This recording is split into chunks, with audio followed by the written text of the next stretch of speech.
E.T. Ryan Seacrest here. People always say it's good to unwind, but that's easier said than done. The exception, Chumba Casino. They actually make it easier done than said, or at least the same. Chumba Casino is an online social casino with hundreds of casino-style games like slots and blackjack. Play for fun. Play for free for your chance to redeem some serious prizes. Sign up now and collect your free welcome bonus at ChumbaCasino.com. Sponsored by Chumba Casino. No purchase necessary. VGW Group. Void where prohibited by law. 18 plus terms and conditions apply.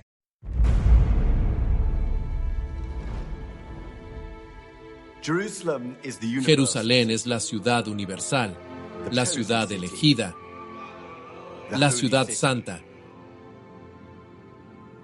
Esa es su bendición, pero también su peligro y su fealdad,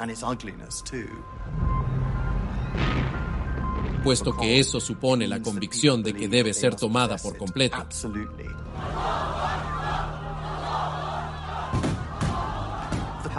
El conflicto palestino-israelí se vive en Jerusalén desde hace miles de años y lo seguimos viviendo hoy. Para los judíos, Jerusalén es donde Salomón construyó el templo sagrado. Para los cristianos es el lugar donde Jesús fue crucificado. Para los musulmanes, Jerusalén es el lugar donde el profeta Mahoma hizo el viaje nocturno. Por esta ciudad han pasado personas que, según se dice, han conquistado el mundo. Ningún otro individuo cambió el entorno como lo hizo Herodes el Grande. Saladino estaba decidido a enfrentarse a los cristianos y expulsarlos de Jerusalén. En una época de dominio islámico otomano, los británicos querían controlar Tierra Santa. El caso principal de los árabes es contra la política del gobierno británico en Palestina. Somos el único pueblo del mundo sin hogar y sin Estado. Para los israelíes, la creación del Estado de Israel se considera un milagro, y por supuesto para los palestinos es un gran desastre. La historia de Jerusalén es muy complicada, y si no la conocemos en su complejidad, será muy difícil entender lo que ocurre en la actualidad. El pasado nunca muere, y si hay una ciudad en el mundo a la que eso se aplica, esa es Jerusalén.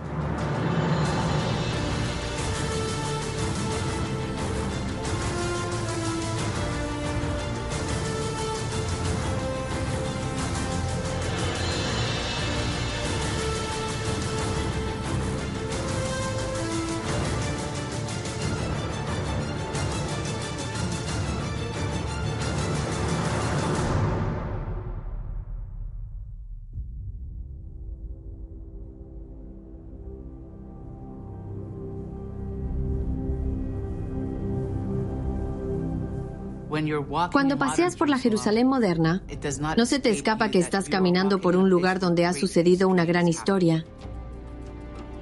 Y lo ves ya sea en la cúpula de la roca, en la mezquita de Al-Aqsa, en el muro de los lamentos. Hay una historia tan notable de la que solo hemos leído. Las personas viven una encima de otras. Hay piedras construidas sobre otras piedras y una religión basada en otra religión. La primera vez que fui a Jerusalén, pensé que era uno de los lugares más bellos del mundo en los que había estado. Pero cuando estuve sobre el terreno y empecé a ver las tensiones entre todos, sentí que era una ciudad de contradicciones. Una ciudad que tenía mucha historia, pero también una ciudad que tenía mucha pena y mucho dolor.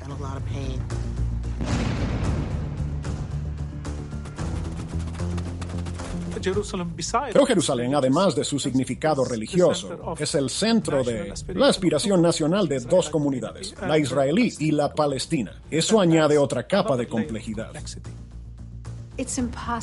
Es imposible imaginar cómo arreglar el presente y construir un futuro mejor para Jerusalén sin comprender la infinidad de historias de su pasado.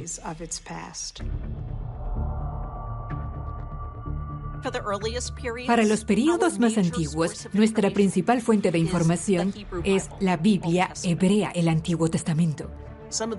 Algunas de las historias que tenemos en la Biblia han sido probadas por medios arqueológicos. Con otras historias, tenemos que tomar la narrativa dependiendo de la tradición de la fe del lector.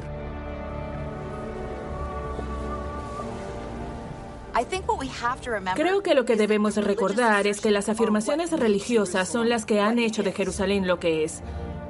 Durante siglos, la gente que vivía en Jerusalén y sus alrededores lo aceptó como una verdad. Por eso, cuando leemos los relatos bíblicos, leemos la historia de Jerusalén. Y la historia de la ciudad santa comienza alrededor del año 1000 a.C., en la tierra de Canaán. En el año 1000 a.C., los principales reinos eran el egipcio al sur y el hitita al norte. La tierra intermedia de Canaán era solo un campo de batalla al que los grandes venían a batirse en duelo. Canaán es la tierra que los israelitas creen que Dios les dio como tierra que iban a heredar. El problema es que ya había gente en Canaán, los cananeos. Según la Biblia, Dios ordena a los israelitas que maten a todos los hombres, mujeres y niños de allí, lo que hoy llamaríamos un genocidio. Así que ya vemos cómo en un entorno moderno eso podría ser motivo de disputa entre personas que podríamos decir, para empezar, este no era su territorio. Tras conquistar las tierras de Canaán, los israelitas se asientan en 12 tribus separadas, unidas por su creencia común en una forma primitiva de judaísmo. Las 12 tribus estaban divididas. Había grandes rivalidades y enemistades entre ellas. Durante este periodo, las tribus israelitas tuvieron muchos conflictos con los filisteos, que eran sus vecinos. Los filisteos eran el archienemigo de Israel, y es importante recordar que la única historia que tenemos de los filisteos fue escrita por la gente que luchó contra ellos.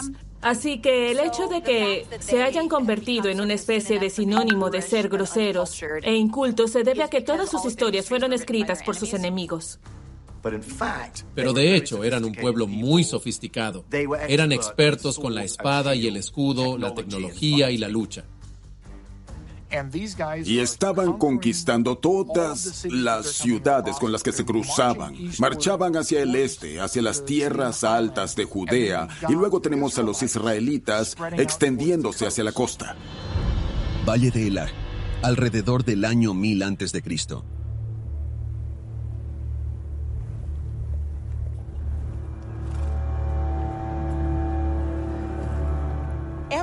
Tras una serie de guerras con los filisteos, incluida una derrota muy dura, los israelitas decidieron que querían tener un rey que los gobernara.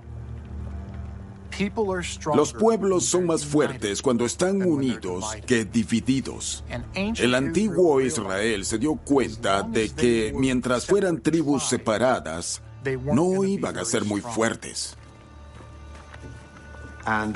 Por lo tanto, decidieron elegir un rey. Y el rey que eligieron fue Saúl. Saúl tenía la ventaja de ser un militar y también de ser muy carismático, pero estaba locamente paranoico con su posición. Nunca hubo un rey. No había ningún tipo de linaje del que pudiera colgar su legitimidad. Así que una vez que se convirtió en rey, le aterrorizaba que se la arrebataran. Poco después de que Saúl fuera nombrado rey, los ejércitos israelita y filisteo se encontraron en el valle de Elá. Los filisteos dicen, tú elige un campeón, nosotros elegiremos un campeón y los dos campeones lucharán entre sí. La idea era que ganara quien ganara la batalla uno contra uno, el ejército perdedor serviría al vencedor. Esa podría ser una forma de evitar la pérdida masiva de vidas en ambos bandos. Lo que los israelitas no saben al principio es que los filisteos tienen a Goliat. Goliat es descrito, a veces mide 2.75 metros. Es un héroe casi mítico con una fuerza sobrenatural.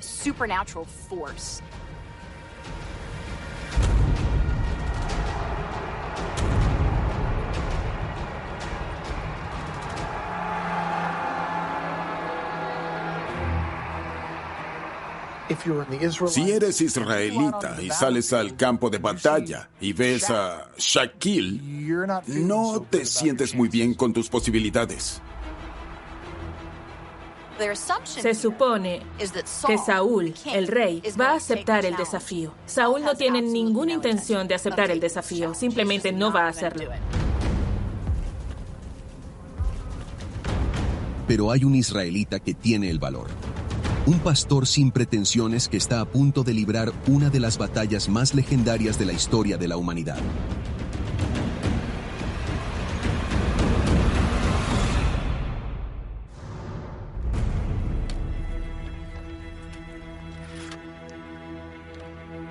Valle de Elah, alrededor del año 1000 a.C.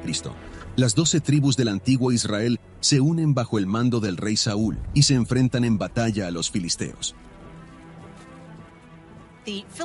Los filisteos enviaron al campo de batalla a un hombre llamado Goliat, que desafió a cualquier otro israelita a luchar, pero debido a su tamaño, ninguno de los israelitas estaba dispuesto a aceptar la oferta.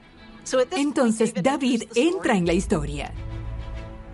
Era el menor de 8 hijos y se cuenta que David era básicamente un pastorcillo que sacaba los rebaños de su padre. En conjunto, es uno de los personajes más fascinantes de la historia. Era poeta, era cantante. Es un sujeto pequeño, no es un político hábil, ni un administrador, ni un intrigante. Es lo contrario a todo eso, actúa por impulso. Según la historia, David se enfrentó a Goliat porque estaba desafiando a Dios.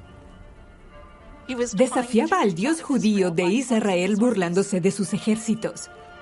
Así que para David esto era algo más que una batalla, era también un símbolo del poder del Dios de Israel.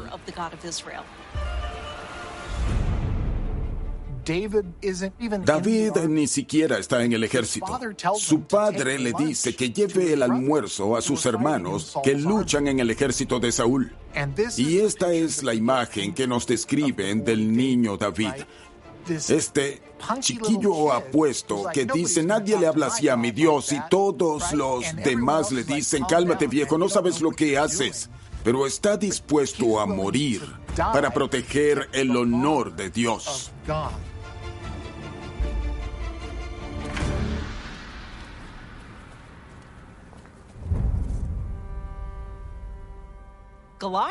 Goliat no puede creerlo. Piensa que se están burlando de él. No lo entiende. Esto no es un concurso.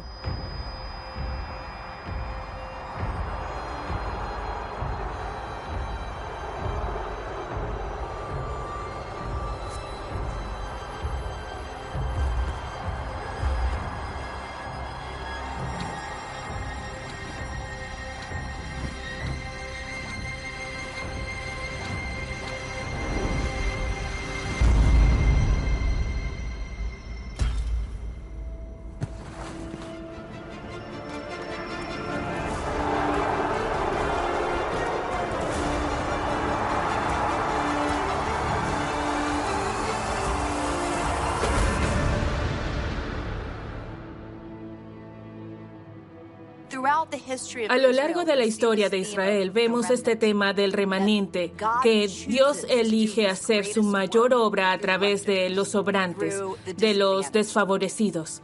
La derrota de Goliat por David fue una prueba para este pueblo luchador y desesperado de que el Dios que los había establecido todavía estaba con ellos. Los elevó como nación, les permitió enorgullecerse de lo que eran como pueblo.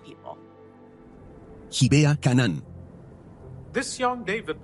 Cuando este joven David mata a Goliat, es recompensado por el rey Saúl con el nombramiento de general del ejército. El rey Saúl también le dio a David a su hija para casarse. Así que, en cierto modo, lo acercó mucho a él. Pero más tarde, el rey Saúl se dio cuenta de que David se había hecho demasiado popular y se había convertido en una fuente de competencia. Es el equivalente a un ícono de las redes sociales. David es el sujeto sobre el que todo el mundo tuitea y escribe canciones. La gente iba por ahí y cantaba, Saúl ha matado a miles y David a decenas de miles. Así que, aunque la victoria de David sobre Goliat fue grandiosa y se celebró, en realidad hizo que Saúl se sintiera muy inseguro. A Saúl empezó a parecerle que David era una pesadilla, que se había infiltrado en la familia para apoderarse de ella. Tenemos que recordar que Saúl acababa de ser elegido rey, y cuando hay un rey electo, la gente puede elegir a otro rey, y ese era su miedo. Lo que vemos que hace Saúl es actuar por paranoia, por celos y por miedo. Saúl se pone tan celoso de David que intenta matarlo.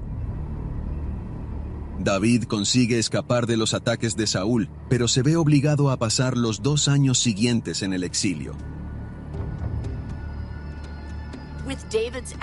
Con la ausencia de David, la guerra entre Israel y los filisteos volvió a recrudecerse.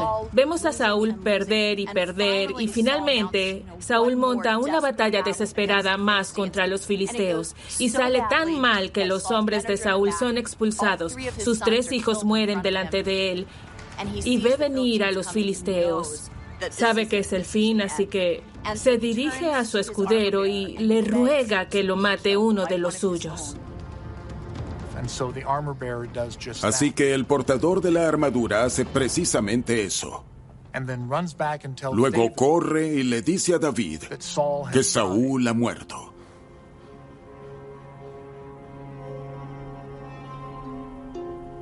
En lugar de celebrar la muerte de Saúl, porque Saúl había intentado matarlo durante mucho tiempo, David lamenta públicamente la muerte de Saúl.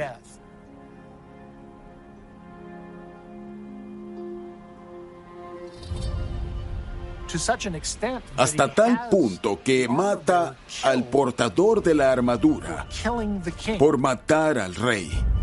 David sabía que políticamente era importante llorar la muerte del rey de Israel.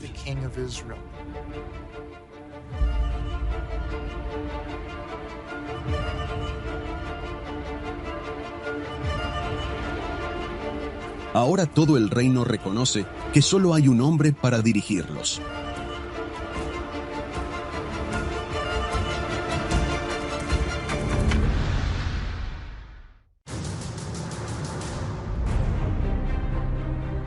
Hebrón, alrededor del año 1000 a.C. David es nombrado rey de los israelitas. Pero aunque las 12 tribus se hayan unido para luchar en una guerra, siguen divididas en espíritu. David se da cuenta de que, con su carisma, puede unirlos de verdad. De ese modo, son una fuerza a tener en cuenta. En un momento en el que en Oriente Próximo, prácticamente todas las grandes potencias, como Egipto, están en declive. Y es un momento en el que una potencia relativamente pequeña puede lograr grandes conquistas. Entonces, ¿cómo puede mantener la paz? ¿Qué puede hacer David para demostrar a las 12 tribus que no solo va a favorecer a sus tribus de origen, va a elegir una capital que sea un compromiso? Se establece en un pequeño enclave montañoso, construido por los cananeos más de 2000 años antes.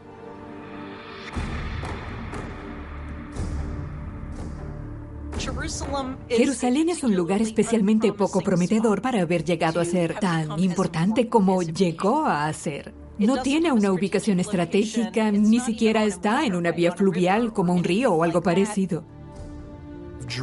Jerusalén fue elegida capital por su ubicación, justo en el centro, como Washington, D.C. en Estados Unidos. Lo mejor de Jerusalén era su inexpugnabilidad. Era un punto fuerte fortificado, lo que la hacía muy atractiva. Las ciudades amuralladas no eran muy comunes en el antiguo Oriente Próximo, por lo que conquistarlas con anterioridad tenía mucho más sentido que intentar establecer una propia. Cuando los israelitas habían colonizado el país un par de siglos antes, no habían tomado Jerusalén. Jerusalén había permanecido en manos de la población nativa, que la Biblia describe como jebuseos. Los jebuseos eran resistentes. Todavía se aferraban a ese último pedacito de Canaán. En la actualidad, los jebuseos vuelven a estar implicados en un discurso político, en el que algunos palestinos modernos sostienen que son sus antepasados. Es muy importante comprender la historia de Jerusalén porque muchos de los conflictos modernos tienen sus raíces en el pasado. Si puedes demostrar que desciendes de los jebuseos, entonces puedes decir, somos los primeros en reclamar la ciudad frente a los israelitas. Jerusalén. Pero si David quiere la ciudad jebusea, tendrá que tomarla por la fuerza. David dice a sus tropas, si alguien es capaz de implantar las defensas, le nombraré capitán del ejército.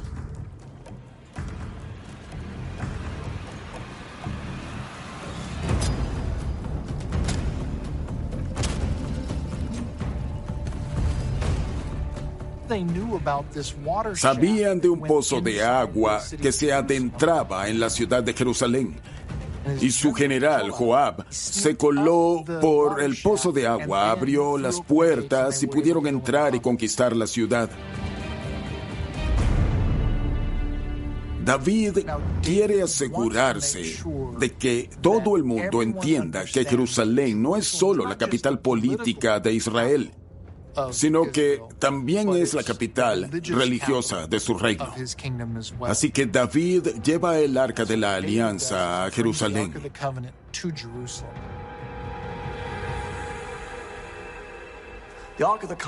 El Arca de la Alianza es el espléndido recipiente de oro que contiene los pergaminos con las leyes de Moisés que los israelitas transportan a lo largo de su peregrinación por el desierto.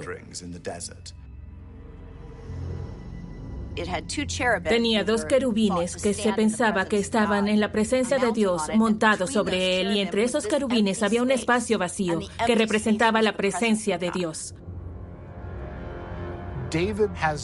David celebra esta gigantesca ceremonia. Lleva el Arca de la Alianza colina arriba hasta Jerusalén.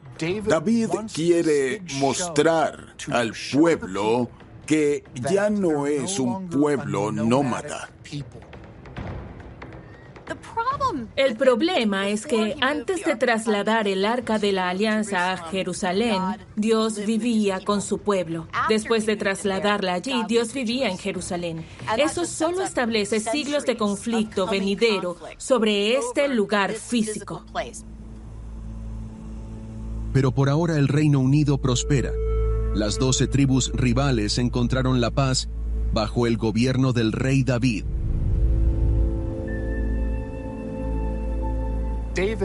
David trabajó toda su vida, confió en Dios, trabajó duro, empezó como un simple pastor, libró todas esas batallas y ahora es el rey de Israel. ¡Qué momento para bajar la guardia!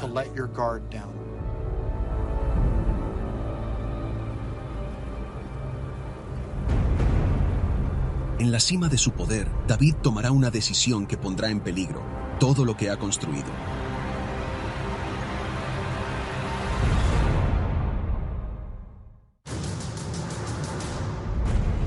Jerusalén. El rey David ha traído la paz a las 12 tribus de Israel y ha creado una nueva capital conocida como Jerusalén.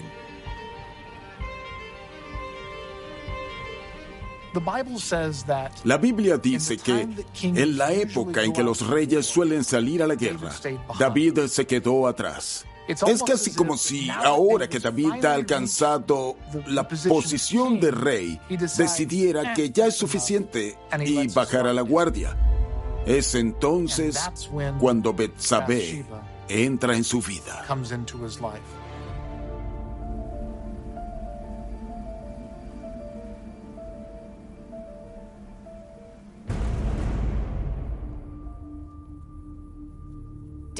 David está en la azotea de su palacio, mira al otro lado y ve a esta hermosa mujer dándose un baño. Está impresionado por su gran belleza. Por supuesto, está de espectador. Sabe que es la esposa de uno de sus comandantes, pero la admira y decide que tiene que tenerla. Me pregunto si David pudiera volver atrás algún momento de su vida, si no volvería atrás aquel día en que vio a Betsabé bañándose en la azotea.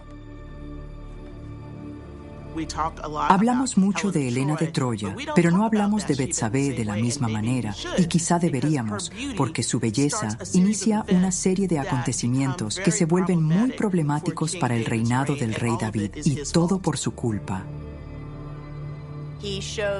No la reconoce como persona. Muestra lo que es para la época una visión muy típica de las mujeres como posesiones que si las quieres, las tomas.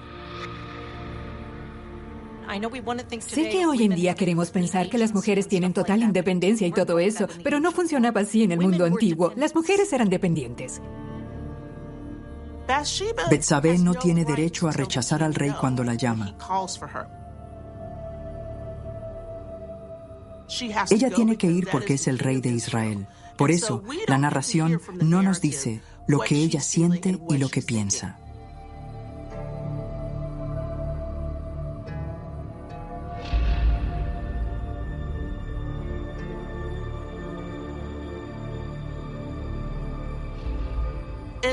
En el transcurso de lo que ocurre con Betsabé, la violación que sufre por parte del rey David, queda embarazada.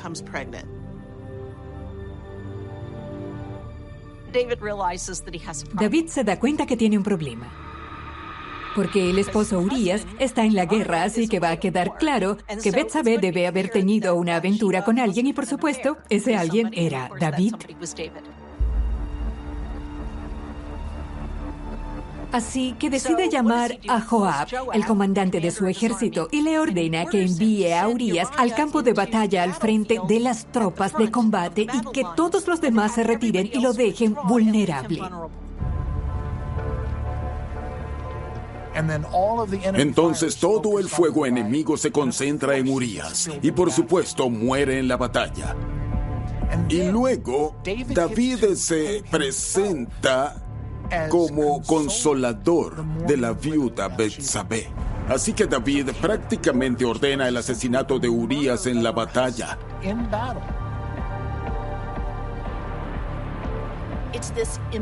Es esta inmensa falta de moral la que está en el centro de la historia de David.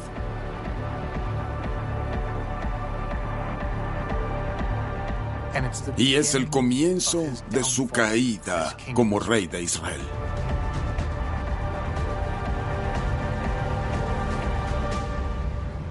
A pesar de sus mejores esfuerzos, no pasa mucho tiempo antes de que las noticias de las acciones de David se extiendan por todo el reino. El profeta de Israel se dirige a David y le dice, si le contara la historia de un hombre rico que robó las ovejas de un hombre muy pobre. Y David dice, yo mataría a ese hombre. El profeta dice, su majestad es usted. Tenía todo el poder y fue a quitarle algo a alguien que no tenía poder. Trató a ese hombre y a su esposa con desdén y con falta de reverencia.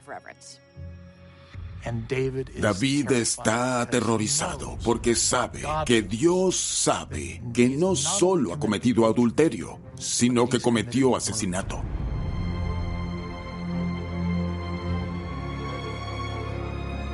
Hace caso omiso de la indignación pública y la obliga a casarse con él.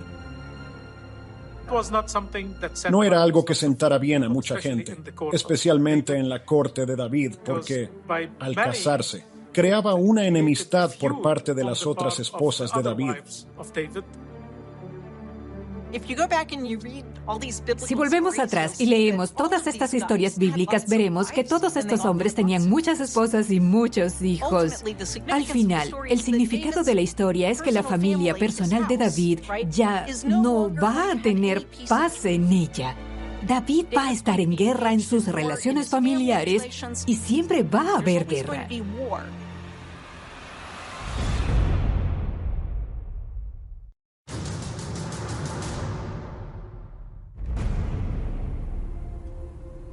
Al casarse con Betsabé, el rey David trajo la confusión a la familia real. Pasan varias décadas, y los años restantes de su reinado son consumidos por el caos.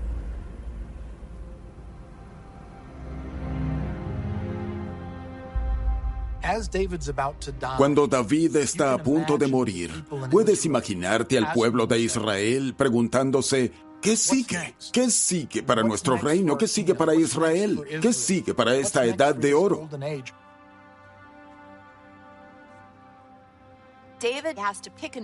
David tiene que elegir un nuevo heredero y es importante recordar que en este momento la tradición de que la corona siempre pase del padre al hijo mayor no está tan bien establecida. Hablamos de un mundo en el que hasta hace muy poco el más fuerte obtenía la corona. Esto crea un nudo en el que no sabían a quién le va a tocar la corona.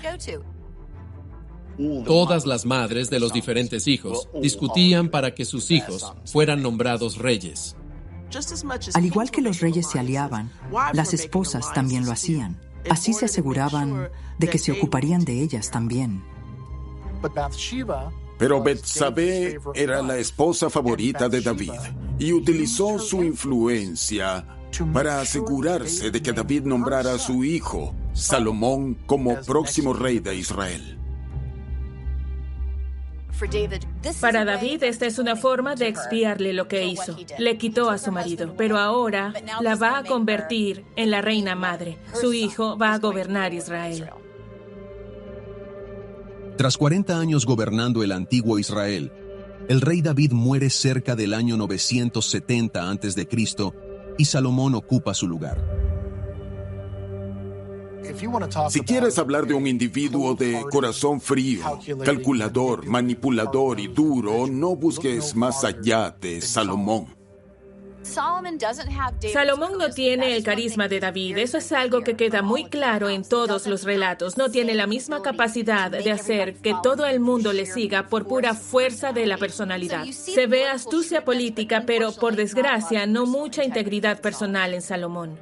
El rey Salomón era un niño muy mimado que creció en la corte del poder y la riqueza, que estaba tan consumido por su aura de rey, que esencialmente trató de explotarla en su beneficio.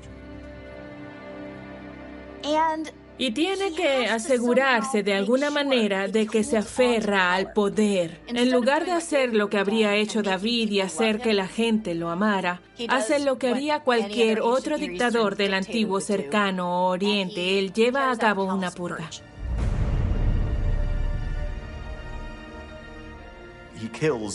Mata a todos los príncipes, a todos los hermanos, a todos los guardias, a todos los cortesanos que servían a otras personas y trae a su propia gente, un poco como un presidente americano llegando a su cargo, excepto que con asesinato añadido. La crueldad de Salomón se demuestra en la Biblia con la historia de las dos mujeres que reclamaban el mismo bebé. Entonces, Salomón sonríe y dice: bien, cortaremos al bebé en dos y podrán compartirlo. Esto, por supuesto, revela instantáneamente a la verdadera madre porque dice, no, ella puede quedarse con el bebé. Esa historia fue presentada como de gran sabiduría porque Salomón conocía la mente de una madre. Pero eso es algo bastante sádico. Creo que es una prueba de que era un hombre despiadado, que no quería ocuparse de cosas insignificantes, quería cosas grandiosas. Esa es la imagen de Salomón en la historia, pero su importancia se debe a algo asombroso que hace en Jerusalén.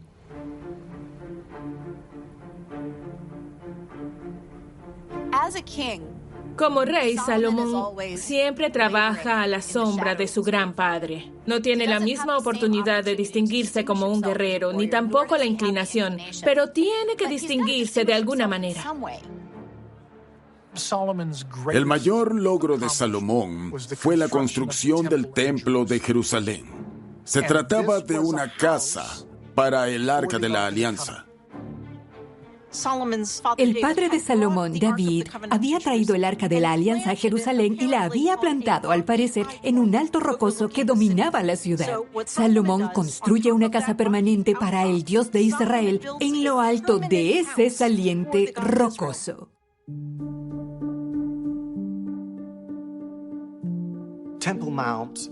El monte del templo, Haram al-Sharif para los árabes, es el lugar donde se erigió el primer templo construido por Salomón, casi con toda seguridad, sobre la roca que hoy es la primera piedra de la cúpula de la roca. Se levanta hoy allí el bellísimo edificio islámico que probablemente sea el lugar más sagrado de la civilización occidental y de Oriente Próximo. Pero en el momento en que el templo está finalizado, representa a Israel, moviéndose en este lugar como una nación próspera asentada con un rey, cuyo poder es reconocido por todos. Pero también es una caída de la idea original, que Dios iba a morar con su pueblo y por lo tanto no necesitaba un lugar físico para que Él estuviera. Salomón no reparó en gastos al construir su templo en Jerusalén. Trajo cedros del Líbano y a los mejores canteros. Quería que fuera el templo más hermoso de la región. Estaba decidido a ser más grande que su padre, y uno de los mayores defectos de la personalidad de Salomón era que creía de todo corazón que lo más grande era lo mejor. Para construir su extravagante templo, Salomón obliga a su gente a trabajar jornadas agotadoras sin remuneración. Salomón es un líder despiadado. Gobierna a costa de su propio pueblo. Y cualquiera que no esté de acuerdo con él va a tener un problema.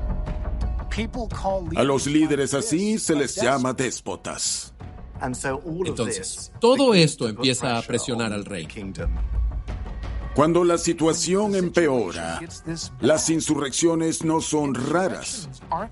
Se ve a la gente sublevarse e intentar derrocar al rey.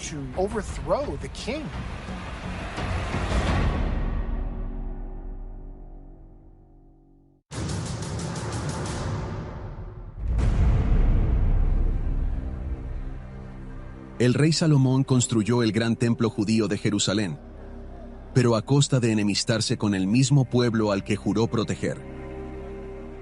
Al final del reinado de Salomón, el pueblo es increíblemente infeliz. Tienen que hacer trabajos forzados. Él les obliga a entrar en el ejército. También le cobran muchos impuestos. Así que no es un reino pacífico. Los generales de Salomón se reúnen para planear una insurrección. Pero su rey va un paso por delante.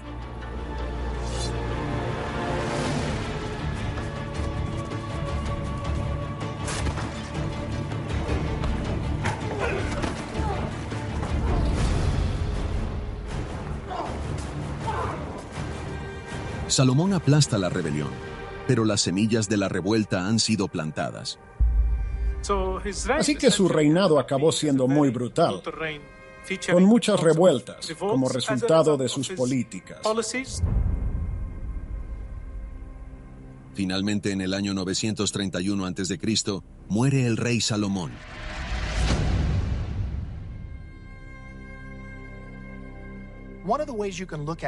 Una de las maneras de verlo es que el rey David era el auténtico. Incluso con todos sus defectos, era el rey del que Israel se enamoró. Su hijo Salomón era el impostor, pero era fuerte, al menos lo suficiente para obligar a estas tribus a permanecer unidas. Y cuando Salomón murió, todo se vino abajo. Y a partir de ese momento, el Reino Unido se divide en dos partes. Un reino del norte era conocido como el Reino del Norte de Israel y el Reino del Sur, que se llama Judá. Cada uno de ellos tiene su propia sucesión monárquica, sus propios reyes. Tanto Judá como Israel pasarán los siglos siguientes en guerra. Cuando este Reino Unido se separa, se convierte en Israel y Judá, que más tarde se convertirían en Samaria y Judea. Estos son los componentes que constituirían Cisjordania e Israel. Así que al estudiar la historia de Jerusalén y apreciar el simbolismo religioso, empiezas a preguntarte qué salió mal y qué ocasionó esta gran fisura entre estas comunidades. El enfrentamiento actual en torno a la narrativa de Jerusalén está ligado en gran medida a la forma en que se explota la historia. Los políticos que querrían volver a la historia del rey David afirman que lo que ocurrió en la historia judía es una especie de escritura que otorga al judaísmo y a los judíos, para el caso, la propiedad perpetua de la ciudad de Jerusalén. Así pues, lo que se ve es la historia bíblica, no como historia, sino como propaganda política.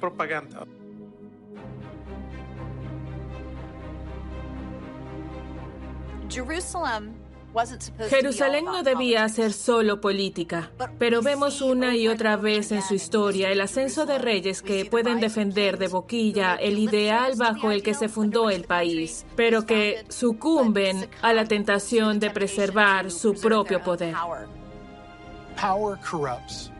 El poder corrompe, y el poder absoluto corrompe absolutamente. Hemos oído esta expresión, y en ningún lugar se aplica más que en Jerusalén. Jerusalén se convirtió en la ciudad que es hoy gracias a historias como las de David y Salomón. No son los recursos naturales, ni el oro, ni el petróleo. Es la historia de Jerusalén lo que la convierte en el centro del mundo.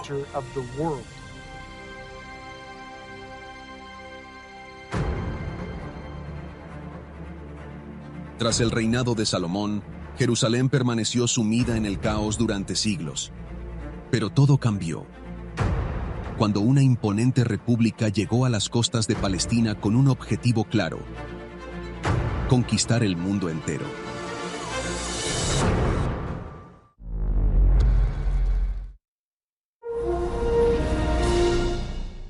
Hello, it is Ryan, and we could all use an extra bright spot in our day, couldn't we? Just to make up for things like sitting in traffic, doing the dishes, counting your steps, you know, all the mundane stuff. That is why I'm such a big fan of Chumba Casino. Chumba Casino has all your favorite social casino-style games that you can play for free anytime, anywhere with daily bonuses. So sign up now at ChumbaCasino.com.